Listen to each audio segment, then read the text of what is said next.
Jonathan here. We're in our Dumbo Brooklyn showroom, and we have a lot of cool new things, which I'd like to show you. Things that we've been working on for years, but finally coming into production. One of the most important is the new Special-K power amplifier, integrated amplifier actually. And you know, it's 2022. In the 15 years that we've been in business, this is our 15th anniversary, we've only had 3 amplifiers, which I affectionately call Baby Bear, Mama Bear, Papa Bear. Baby Bear is this Parallax amp, happens to be right here. This is only 2.5 watts output, and it's on 2 chassis like everything we've done, with the power supply on one chassis and signal on the other. But I don't want to talk about the Parallax right now. This amp is 50 watts, and it looks totally different from everything that we've done, which has been on walnut chassis, typically with slate. So why did we make this?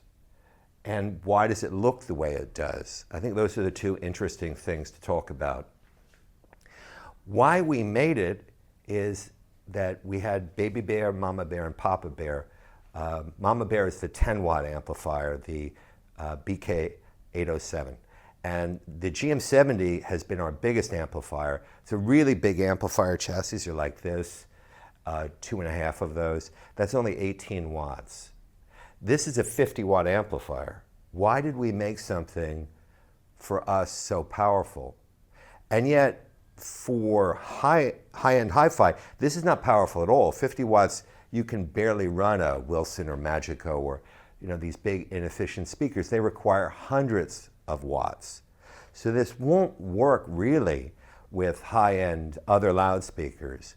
And for us, most of the time, 2.5 watts, 10 watts, speakers like the AC1, the extremely high-efficiency horn-loaded speakers that we make, they only require a few watts. We made this for an interesting reason. Lincoln Center, Kennedy Center, institutions like this came to us and said, hey, can you make us a system that'll play our recorded music collections for hundreds of people in a big auditorium? And for that, you do need the headroom. And I thought, yeah, it'd be really interesting. Could we make something that has real power, but has that OMA sound, that exquisite, detailed tone? And as you get more powerful, in amplifier output, it becomes much more difficult or impossible to have that quality of sound. The good news is, with this, we managed to do it. You have 8 KT88 tubes, which have been around a long time, metal base. These are new production, which is, again, something new for us. The driver tubes, however, are fantastic, new old stock tubes that are 60, 70 years old. 8 of these tubes should produce, if anybody else was making this amp, 200 watts. So I said it's a 50-watt amp. Why is it so little for so much? It's because we have these tubes connected in what's called triode mode. They're behaving as triodes. They produce a lot less power. They only operate in class A, and they have the most beautiful sound. That's due to the circuit, which is our circuit. No one else has this circuit, using tubes that no one else uses. The driver tubes, for example, and it's a very sophisticated power supply. Also, the transformers, if you can see on the back, everything is mounted to a very thick steel plate.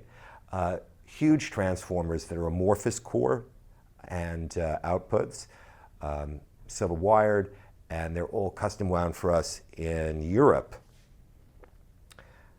The other aspects physically of the amplifier, it's built onto a massive, like 200-pound cast iron base, so this won't move anywhere.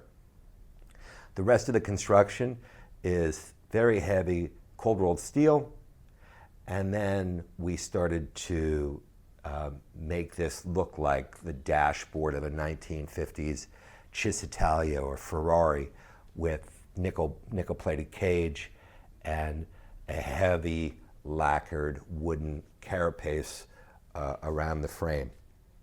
This obviously does not look like probably any amplifier you've ever seen. However, if you were familiar with 1920s, 1930s cinema amplifiers, meaning the amplifiers, the tube amplifiers, the triode tube amplifiers that were built by companies like Western Electric, RCA, Klangfilm, in the pre-World War II period, they were on racks that were vertical, and maybe we can do a cutaway to some of the racks in our collection at the mill. These racks had beautiful cages, and they were in the projection booth at cinemas so that the projectionist would be able to deal with the sound issues along with the projector. And this vertical configuration made a lot of sense because you had a lot of electronics and they needed to go in a small footprint in the projection booth.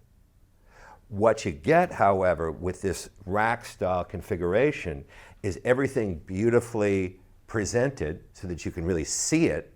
You can get to it really easily if you need to make a change to a tube, for example. And it takes up less space, but at the same time is visually it's beautiful. Why are amps not made like this? And I've been thinking about that. One thing I believe is that in the high end of audio, the way amp industrial design has gone is to make the biggest, heaviest, sort of most, it's kind of like a Hummer H3 a design ethos. Big blocky things that are supposed to sit on the floor and on these pretentious little footer things, so it looks like, this big shebang.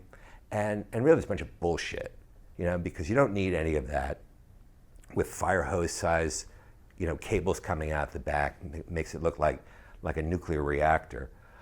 I wanted something aesthetically that referenced where all this stuff came from, that made sense visually, and that just made you really happy to, for example, interact with it, the knobs. So you have the volume control and a selector switch. You have 4 inputs, on, off, a little jewel light. Couldn't be more simple. Meters made by Hoyt for us. This is the oldest meter company in the United States, one of the oldest in the world. And there's an amp that sounds like some of the best low-powered triode amps, but with huge power and insane bass. And it looks cool. I'm really happy we made this, and on our 15th anniversary. So this is number 4. Only 4 amps. We're in production with all of those amps from day one. When we design something, we don't take it out of production unless there's a really good reason, and so far there hasn't been a reason with any of the amp designs. They all have a niche, and this one is the most powerful amp that OMA has made to date. Special K.